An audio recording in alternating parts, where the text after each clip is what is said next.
या निसर्ग वारीच्या माध्यमातून आपण सर्वांनी पर्यावरणपूरक जीवन जगलं पाहिजे। जसं की मी एक शिक्षक आहे, मी माझ्या शाळेमध्ये पर्यावरणपूरक असे स्तुत्य उपक्रम घेईन आणि माझ्या विद्यार्थ्यांना, येणाऱ्या पिढीला हे सांगेन की जगत असताना आपल्या जीवनामध्ये, दैनंदिन जीवनामध्ये आपण जेवढा कमी होईल तेवढा प्लास्टिकचा वापर कमी केला पाहिजे आणि पर्यावरणपूरक जगलं पाहिजे।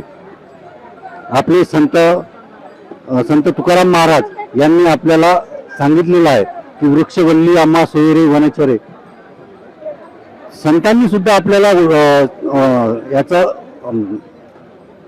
आपल्या निसर्गाचं महत्त्व सांगितलेलं आहे, तर आपण सुद्धा निसर्गाला जपलं पाहिजे। आता बघतोय आपण की पाऊस हल्ली कुठे पडतोय कुठे नाही पडत, याचं एकमेव कारण म्हणजे निसर्गाचा समतोल बिघडलेला आहे, कारण माणूस बिघडलेला आहे। ज्या अर्थी माणूस बिघडला त्या निसर्ग स्वतःला कव्हर करू शकणार नाही आणि एक वेळ अशी येईल की आपल्याकडे पैसा भरपूर असेल, सर्व साधनं आपल्याकडे असतील, परंतु निसर्ग आपल्या विरुद्ध असेल। त्यामुळे आजच सर्वांनी या निसर्ग वारीच्या माध्यमातून हा संदेश घेतला पाहिजे की आपण निसर्गाचं रक्षण केलं पाहिजे आणि परत आपण आपल्या निसर्ग कसा वाढेल याकडे बघितलं पाहिजे, असं मी आजपासून एक निसर्ग वारीचा कार्यकर्ता म्हणून सांगतो या ठिकाणी।